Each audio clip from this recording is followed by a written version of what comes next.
of Allah subhanahu wa ta'ala, then you know as soon as shaitan come, I can't do that. That ain't right. That's not Islamic. That's haram. But when you in that gray, when he whisper, you in that gray area, should or should I? Check yourself. We've all been there.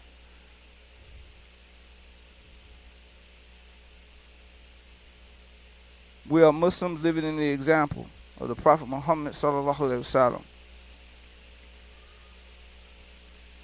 This religion is not a burden, dear believers.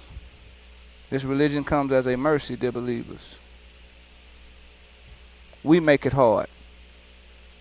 We make propagation hard. This religion is easy to propagate. And it does not, each and everything that you share with someone, listen, we were once a lost people. And this religion had to be spoon-fed to us. So who are we to become scholars in Islam and inundating, laden our articulation of this religion with Allah this, Allah that, Allah this? Are you going to scare anybody off if they watch CNN and Fox on a daily basis and then all you got to say is Allah, Allah, Allah, Allah? You're being counterproductive. The Prophet Muhammad sallallahu alaihi wasallam was a strategist. Contrary to popular belief, go study the seerah. He was a strategist. He knew how to approach each and every person based on the context of their thinking at that particular time, and was very merciful on those who were ignorant. So who are we? Who are we, dear believers, to meet the unbeliever or those who are interested in al-Islam and then get frustrated when they don't understand, when it took us 400 years to get back to understanding, and you want them to understand in a day?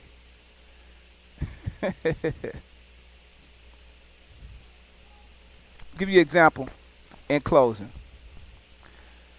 The Prophet Muhammad sallallahu alaihi wasallam sent a great scholar within the Sahaba, Mu'adh ibn Jabal. He sent him to Yemen on a dawah mission. And this is what the Prophet said. Verily you are going to a people from the people of the book, the Christians. So let the first of what you call them be to the testimony that there is none worthy of worship except Allah. First thing you invite them to is the oneness of Allah subhanahu wa ta'ala, listen, nowhere in this did the Prophet categorize, describe, or say who the disbeliever or the people of the book believed in at the time. He just said, introduce them to the oneness of God. So if me and you, my Christian brother, my Jewish brother, whoever it may be, if I can meet him and we agree on the oneness of Allah subhanahu wa ta'ala or the oneness of God, that's enough right then. Don't do Allah's job. This is what we become super Muslims, Superman Muslims. Don't do it. Do you believe in the oneness of Allah? Which God? No. It's not the Prophet. I think the Prophet went around saying, which God? Which God? Which God? You're going to run yourself crazy. You're going to be a crazy, we know a lot of crazy Muslims now, don't we? That's because they tried to be Superman and they met their destruction. Do you believe in the oneness of God? If they answer yes, next question. That's it. We're through with it. If they obey, they obey you, and then inform them that Allah has obligated upon them 5 prayers in every day and night. Can I meet my fellow brother, Christian, Muslim, Jew, and say, do you pray to your Lord on a regular basis? If he replies, yes, we do. How many prayers? Do you pray 5 times a day? Fajr, Zuhr, Asr, Isha. They're going to take out running. You're doing too much. If you can just get them to wake up the next morning and say, hey, brother, I prayed to God last night, that's enough. He's praying to God. Matter of fact, depending on his will, His one prayer could be worth more than your 5 if you're doing it to be seen amongst men. That's 2. Look how easy this process is. And this is a scholar that the Prophet Muhammad sallallahu alaihi wasallam sent to Yemen to meet the Christians. He agrees that he prays. That's 2.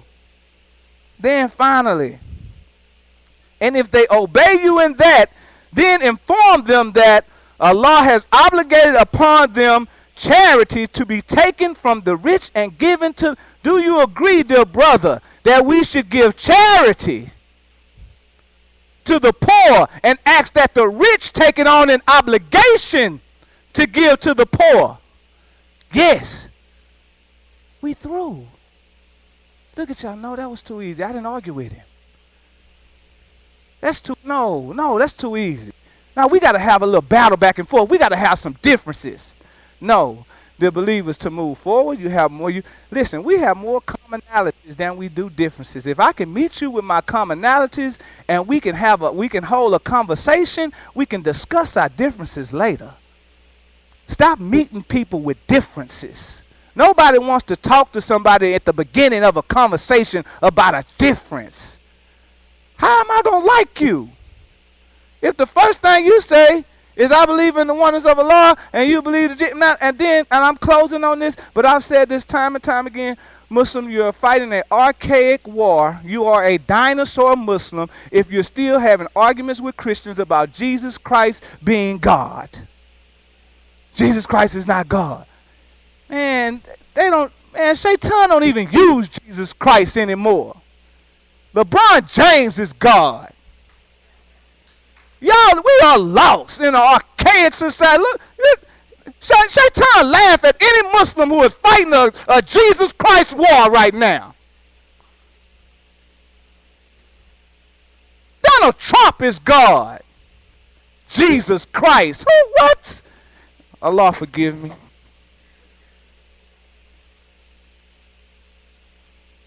I'm just trying to wake us up to some easy enlightenment, dear believers, because this is what Jummah is for us to come into a consciousness and an understanding of what our job is when we leave here. Each and every one of you Monday wanted to be at Jummah on Friday. That's why you're still living, because you had a strong will to get to this day. Each and every one of you wanted to wake up at Suhoor proudly and eat breakfast, make fajr, and take on that obligation and fast spiritually and mentally the whole day. That's why each and every one of us are here. That's the only reason why each and every one of us is here, because our belief in the oneness of Allah and His guarantee that we will be here if we do what He asks. The only guarantee, you know He the guarantee. If Allah gave us the vacation in Ramadan free of the distractions and He didn't charge us a price, He saved us a lot of money, because we wasn't out here going to the movies, we wasn't driving our cars too many places, we wasn't eating a whole lot. So who do you know would give you a vacation in Ramadan away from the distractions, don't charge you a fee, guarantee you at the end that your sins have been wiped away? Who? And then you have the audacity to give creation any kind of extra interest?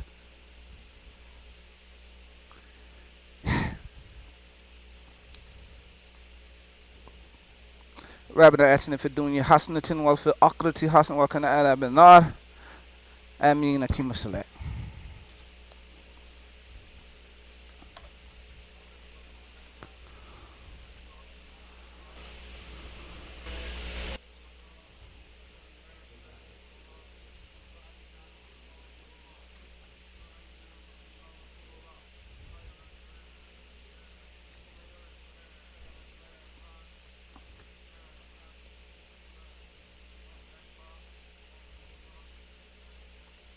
La ilaha illallah.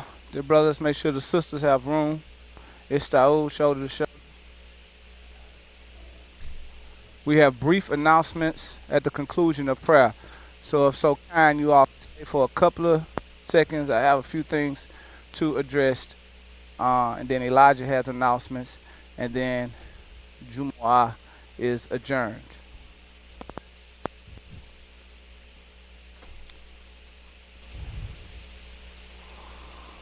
Allahu Akbar. أعوذ بالله من الشيطان الرجيم. بسم الله الرحمن الرحيم. الحمد لله رب العالمين الرحمن الرحيم مالك يوم الدين. إياك نعبد وإياك نستعين. اهدنا الصراط المستقيم صراط الذين أنعمت عليهم غير المغضوب عليهم ولا الضالين. إذا جاء نصر الله والفتح ورأيت الناس يدخلون في دين الله أفواجا فسبح بحمد ربك واستغفر إنه كان توابا. الله أكبر. سمع الله لمن حمده. الله أكبر. الله أكبر. الله أكبر. الله أكبر.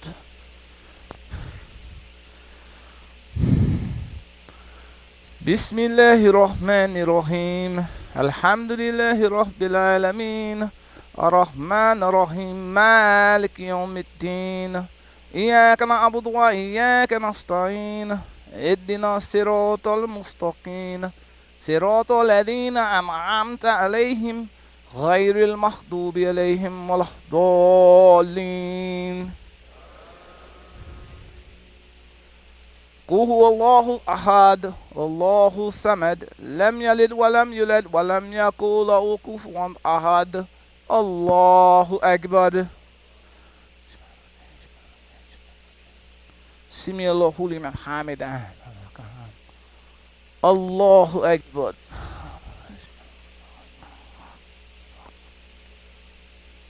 الله أكبر. الله أكبر. الله أكبر.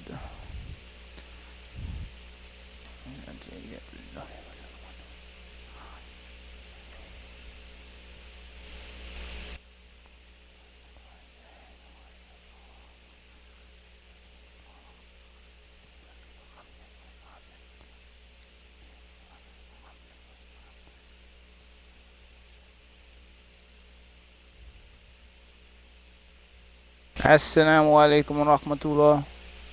السلام عليكم ورحمة الله.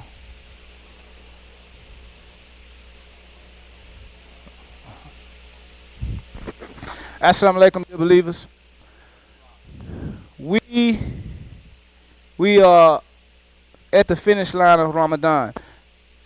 And as we all know, individually there are obligations that we must meet.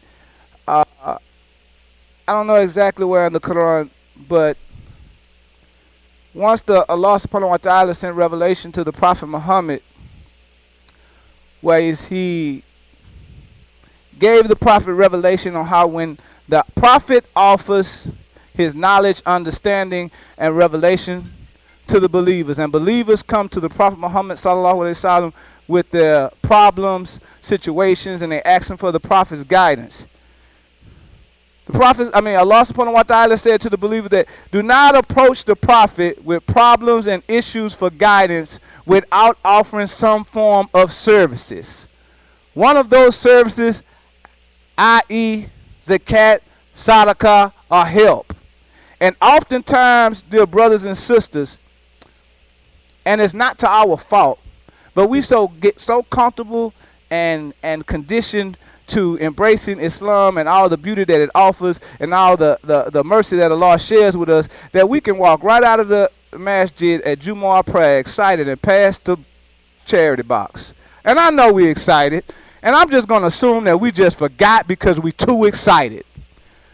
But what we do know is if you go on a college campus and get an education at an institution, it costs a pretty penny to do so. And I don't think the college education is anywhere comparable to what we have to offer as Muslims to each and every one of us, to where we leave on a Friday, and I'm just going to be blunt, and it's $200 in the zakat and sadaqah. That is